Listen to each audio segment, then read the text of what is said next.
How often do you think about how your shopping affects you and how it affects other people? In this episode, we're going to talk about 3 things to think about when it comes to shopping and our shopping habits. Welcome to Vida Bunda, a place where we talk about living intentionally, about how we can give and live more abundantly.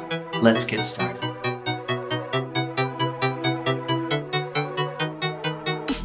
When I go shopping at open-air markets in developing countries, it's often older ladies who are behind each of the stalls. And I could just choose to buy from one person that has all of the things that I need, and that would certainly be much easier for me. However, I generally choose to buy a little something from each of the different stalls if it's a small enough area. Why? Because that way I can be sure that I'm helping, even if it's in a small way, I'm helping different people in that marketplace a little bit, even though instead of just helping one person a lot and creating some jealousy. So the first question to ask ourselves when it comes to shopping is, who am I buying from? Who am I buying from? And when we think about who we're buying from, that's also by implication is who are we supporting, right? So who am I buying from? Am I buying from just one person like in that market? Or am I buying from multiple people? Am I buying from people or organizations that contribute to deforestation or to animals going extinct?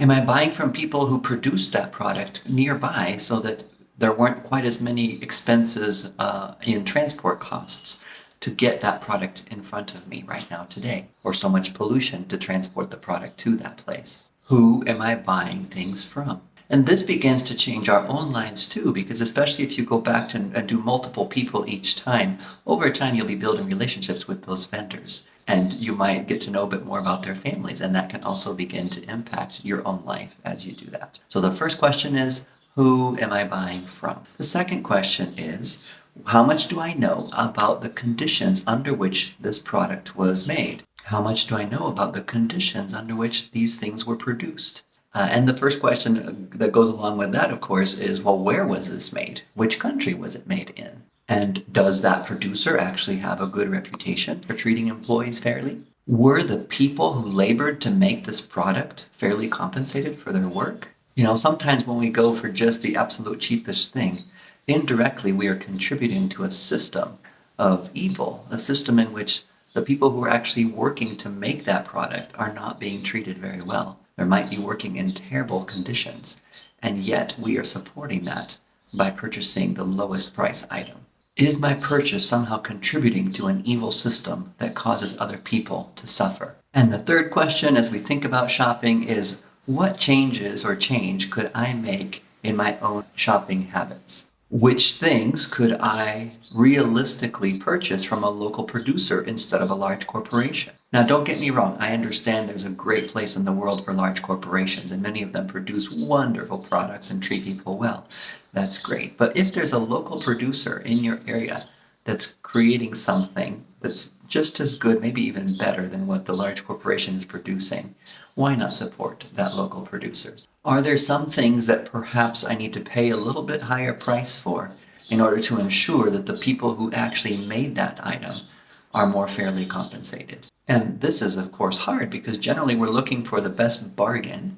We want the cheapest price item, but actually, as I said, contributing to an evil system when we make that choice. So perhaps it's better to, and we can feel good about ourselves when we decide purposefully to pay a little bit more just to make sure that the product that we're buying, the people who are involved in producing that item, are being more fairly compensated. And finally, another thing that we could possibly change is to look at the packaging of the item, right? Is there, if there's a choice between two different items and one of the items has a lot of packaging and plastic and things that are just going to end up in the landfill versus another item that's packaged in a bit more environmentally friendly way, then perhaps we could also make a choice there based on the packaging of the item. So this whole idea that I'm talking about is called values-driven purchasing. And values-driven purchasing is something that's actually on the rise, and rightly so.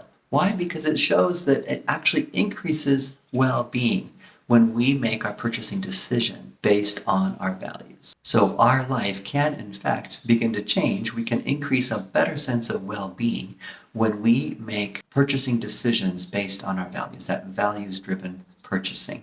Yes, sometimes it's more inconvenient. Sometimes it's a bit more expensive. But at the end of the day, our life will actually begin to change when we think more carefully about where we're purchasing things from, who we're buying them from, how those items were produced, and how our purchasing decisions affect the world as a whole as well as ourselves. When we align our purchasing decisions with our values, and when we prioritize the human connection piece, we will start to experience a better life, even through our shopping.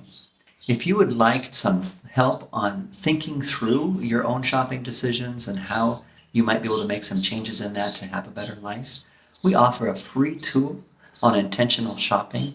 So just go to vitabunda.com and click on contact and request that tool on intentional shopping. We'll be happy to send it to you absolutely free to help you in that decision-making process of what changes you can make to be more intentional in the way that you shop. Thanks for joining us today. We look forward to seeing you in the next episode.